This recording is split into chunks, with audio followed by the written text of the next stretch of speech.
Hello and welcome to this edition of YES101's Visual Radio. Bringing you the news, I am Hashini Patirana. Let's start off with your headlines. News First headline. Supreme Court rules presidential pardon for Royal Park murderer unconstitutional. Mahindananda Aludgamage to deliver statement on assault carried out on Gunatilaka Rajapaksa. 497 dengue cases reported in June, over 100 cases of dengue reported per day. In your international headlines, Israel bombs a school in Gaza, kills 32 displaced Palestinians. And in your sports, Barrett Taylor commit to All Blacks for 2027 World Cup.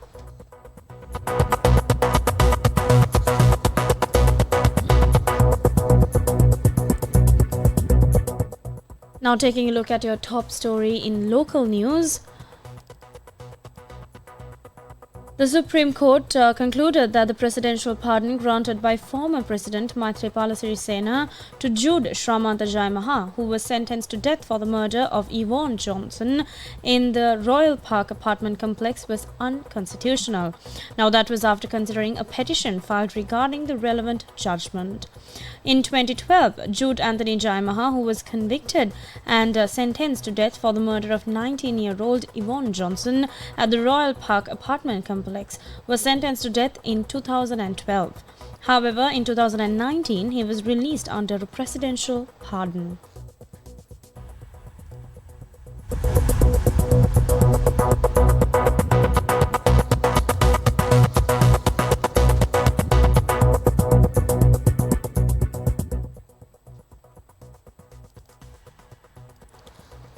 Now on to more local news. MP Mahindananda Aludgamage and a number of other MPs are scheduled to deliver statements on the assault allegedly carried out on MP Gunatilaka Rajapaksa.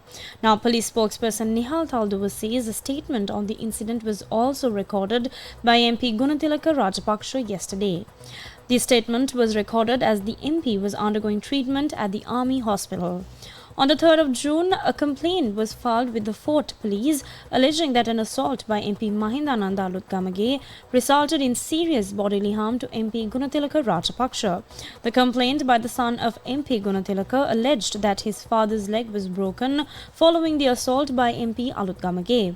Mahindananda Aludgamage in turn strongly asserted that he was not involved in any such altercation.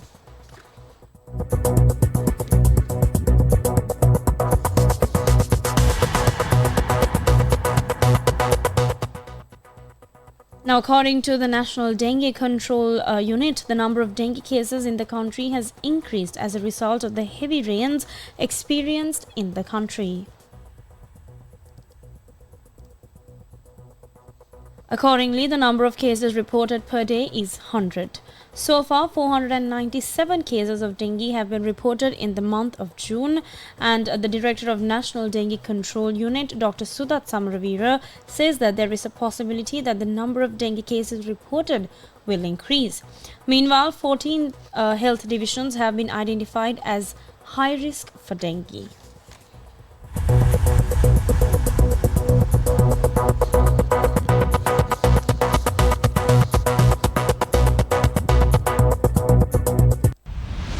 International news. Now taking a look at your news from overseas, Israeli forces have bombed a United Nations-linked school in central Gaza, killing at least 32 displaced Palestinians and injuring dozens more, according to officials and local media. Now, Hamas, which governs the Gaza Strip, condemned the pre-dawn attack today as a horrible massacre and said many women and children were among those killed and wounded. The Palestinian Wafa news agency put the death toll at 32. The agency said that thousands of displaced Palestinians were sheltering at the Nusayrat camp's Al-Sardi school, which is linked to the United Nations Agency for Palestinian Refugees, which is also called UNRWA, when it came under attack.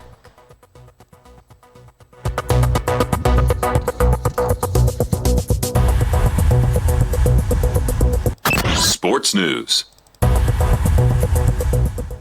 And finally, taking a look at some news from the sports arena. All Blacks forward Scott Barrett and Cody Taylor have committed to New Zealand rugby through the 2027 World Cup in a boost for Scott Robertson's rebuilding squad. Now, the contract extensions will also keep the duo at their Super Rugby Pacific club, the Canterbury Crusaders. Barrett, seen as a potential successor to former All Blacks captain Sam Kean, is vital for New Zealand's second row stocks following the departures of Sam Whitelock and Brodie Retallick.